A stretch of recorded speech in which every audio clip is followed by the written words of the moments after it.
c'est quoi d'abord la santé mentale chez un entrepreneur et pourquoi on parle de plus en plus de santé mentale dans le monde de l'entrepreneuriat? La santé mentale, c'est un état de bien-être. C'est-à-dire que je me porte bien dans la tête. Vous voyez, je me porte bien mentalement. Je me porte bien dans mon état d'esprit. Pourquoi est-ce que c'est important d'être en bonne santé mentalement pour un entrepreneur? Parce que grâce à la bonne santé, on peut surmonter les défis de la vie. On peut surmonter le stress, on peut surmonter les échecs, on peut surmonter toutes sortes de pressions que l'entrepreneur subit au quotidien. Vous savez, tout repose sur lui. Un entrepreneur, quand il démarre, c'est 360 degrés.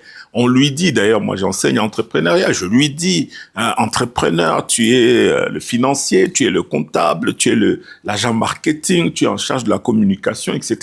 Donc il y a un stress qui naît du fait de, oui, est-ce que mon produit va marcher? Oui, est-ce que, comment les gens vont me voir? Le regard des autres, tout ça, ça nous met la pression et donc ça nous fragilise mentalement. Donc la santé mentale, c'est cet état de bien-être qui permet justement d'embrasser, de supporter, de prendre en charge vraiment toutes les responsabilités entrepreneuriales. Alors, en quoi la vie d'un entrepreneur diffère-t-elle mentalement de celle d'un salarié?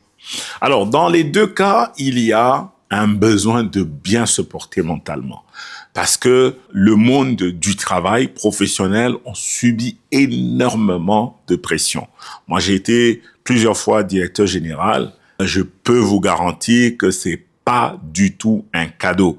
Ça veut dire que vous avez la pression du conseil d'administration, la pression des actionnaires, la pression de l'État, la pression du fisc, la pression de la douane, la pression des employés, la pression de tout bord, tout côté. Donc, toute cette pression, cet environnement-là, ça provoque de détérioration de la santé mentale. Donc, l'isolement, le fait d'être seul. Très souvent, les entrepreneurs, ils n'ont des gens que pour les critiquer. Ils n'ont pas beaucoup de gens pour les encourager. Et donc, tout ça, ça contribue à détériorer la santé mentale. Donc, je dirais que oui, dans les deux cas, il y a un besoin d'être en bonne santé mentalement, mais les environnements diffèrent. Donc, les types de pression diffèrent. Et quels sont les principaux facteurs de stress ou d'anxiété chez les entrepreneurs? La peur. La peur, là, c'est un vilain compagnon.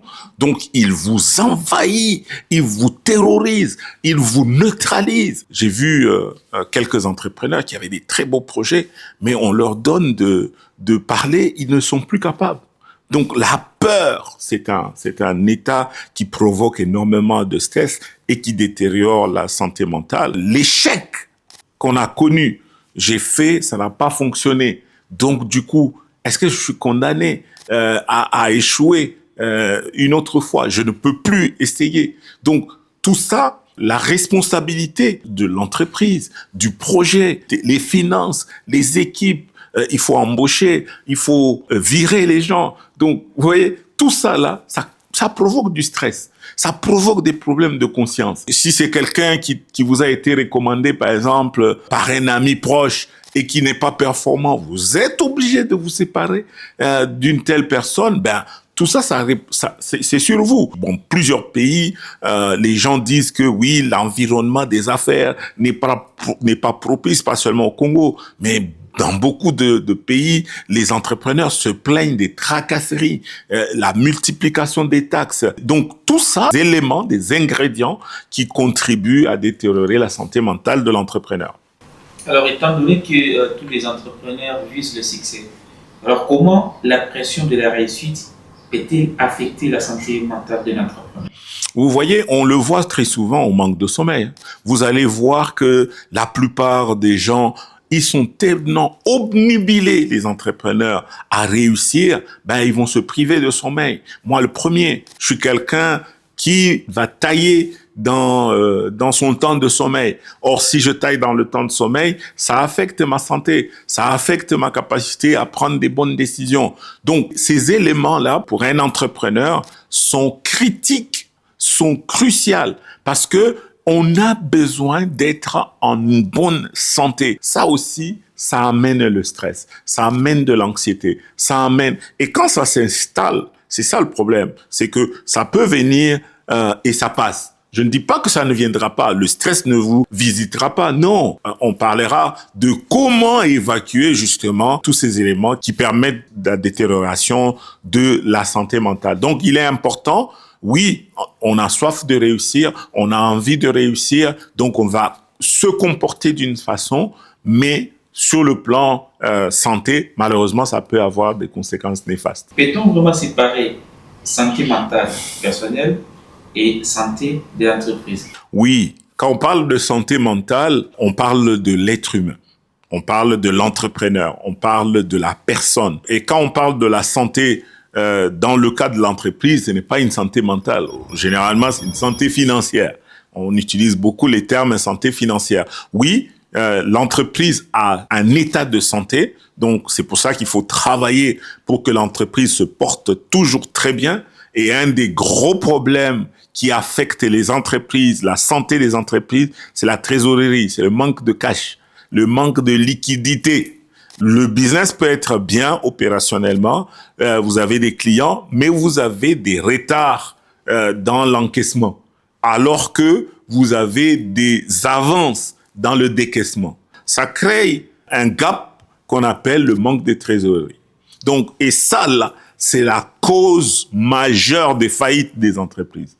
Plus de 80% d'entreprises qui ferment, c'est à cause du manque de trésorerie. Donc, quand on parle de santé de l'entreprise, il s'agit de la santé financière. Maintenant, l'entrepreneur, lui, c'est en tant que personne, c'est dans sa tête qu'il va se poser des problèmes. Quelles habitudes simples peuvent aider les entrepreneurs, bien sûr, à préserver leur santé mentale? J'ai envie de sauter parce que le sport est une activité qui vous permet de détoxiquer, de vous désintoxiquer. Vous accumulez du stress. Dans l'intelligence émotionnelle, on va vous dire, mettez votre main sur le diaphragme, prenez un temps, respirez, etc. C'est des exercices qui permettent de évacuer le stress, la qualité de sommeil, la discussion. Les entrepreneurs s'isolent souvent. On voit quelqu'un qui a des problèmes de santé mentale par l'isolement. Il s'isole, il se met à l'écart socialement. C'est un danger. Donc, allez discuter. Je me rappelle, on avait fait un groupe d'entrepreneurs et on était en formation en même temps. Et donc, on a créé un safe zone, donc un environnement sécuritaire qui nous permette d'aller déposer nos chakras, nos problèmes, nos défis, nos peurs, etc. Mais comme nous sommes tous pareils, personne ne va nous juger parce qu'on a peur du jugement. Si j'amène ici, vis-à-vis de mes employés, mes angoisses, etc., je tue l'entreprise. Donc, je vous contamine avec un état d'esprit qui va malheureusement détériorer la santé de tous. Donc, il faut faire du sport, il faut méditer la parole de Dieu parce que quand tu liras Josué 1:8, la Bible dit « Tu réussiras ». Ça te réconforte parce que c'est la parole de Dieu dans tout ce que tu entreprendras, mais à condition que tu obéisses à la parole de Dieu, que tu développes la sagesse. Tu vois, donc ça veut dire que méditer la parole de Dieu, c'est important parce que ça alimente en toi la confiance dans ton Dieu. Il faut trouver un conseiller. Trouve-toi un conseiller, s'il te plaît. Va, discute avec quelqu'un. Je vois la plupart des entrepreneurs que je mentor, ils vont m'appeler « Ah, Jean-Claude, j'aimerais faire ceci, qu'est-ce que tu en penses ?» Ça veut dire qu'ils vont se chercher une validation, ils vont chercher une confirmation, s'assurer que j'ai fait le bon choix pour éviter que l'échec arrive, parce que quand l'échec est arrivé, malheureusement, ça crée des sentiments d'incapacité et donc ça peut durer plus longtemps. Moi, j'ai l'habitude d'avoir un carnet. Je fais mes réflexions le matin. Je mets tout ce qui me préoccupe. J'écris mes réflexions, mes peurs, etc. Comme ça, quand je vais en prière, je les soumets devant le Seigneur. Je dis, Seigneur, fais-moi grâce, s'il te plaît. Écoute-moi, exauce-moi, ouvre-moi les portes, etc. Donc, c'est pour ça que entrepreneur, oui, mais Dieu d'abord. Comment maintenant intégrer la santé mentale dans la culture d'entreprise dès sa création? Une des choses, moi, en tant que chef d'entreprise, j'instaure dès le premier jour de la création de l'entreprise, c'est un cadre de discussion ouvert, un esprit d'ouverture. Parce que là où il y a toutes sortes de chefferies, etc., les gens vont souffrir et vont rester dans leur coin. Et ça provoque l'isolement. Donc, il faut, dans une entreprise, instaurer la culture de la discussion ouverte. Donc, tout peut se dire tant que c'est dans le respect. Même si c'est des mots, des critiques. Mais la critique, elle est bien parce qu'elle fait avancer le projet. Donc, il faut que on soit en mesure d'accepter du feedback, d'accepter. Ça, c'est un premier élément. Un deuxième élément, il faut instaurer le recours à des professionnels. Il faut, là où c'est possible, des psychologues, là où c'est possible, des préparateurs mentaux, là où c'est possible, des coachs. On a beaucoup de coachs de managers, de coachs d'entrepreneurs, des mentors qui existent. Et ça, on va trouver beaucoup ça dans les incubateurs. Ensuite, il faut, troisième élément, instaurer la culture du sport. La culture du sport est capitale. J'ai écrit ce livre ici, Le pouvoir du sport. Le pouvoir du sport, je l'ai écrit en tome 1 et tome 2. Là, ici, je parle des effets bénéfiques du sport pour l'entrepreneur et le manager. Et le premier effet, c'est restaurer la santé mentale. Donc, si tu ne t'es pas encore procuré de ces livres, hâte-toi, presse-toi de venir le chercher, ok? Donc, parce que ça, là, ça va t'aider, ça va te servir au quotidien. C'est un guide. Donc, on regarde chapitre 1 et puis chapitre 2, conseil, je mets en pratique, conseil, je mets en pratique. Donc, j'ai fait le tome 1, mais aussi le tome 2. Vous voyez? Voilà, il y a un entrepreneur, ça peut être une femme, ça peut être un homme également. Vous voyez l'image. Et là, je parle des bienfaits du sport sur l'entreprise, sur les managers, sur l'entrepreneur. Donc, je vous recommande vivement les deux livres. Si vous ne les avez pas, vous ne vous êtes pas encore procuré. OK?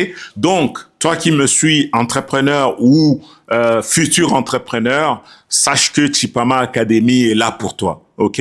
N'hésite pas. Prends le contact, écris-moi par WhatsApp, écris-moi par email, abonne-toi sur toutes nos plateformes, ne manque rien et surtout ne reste pas seul.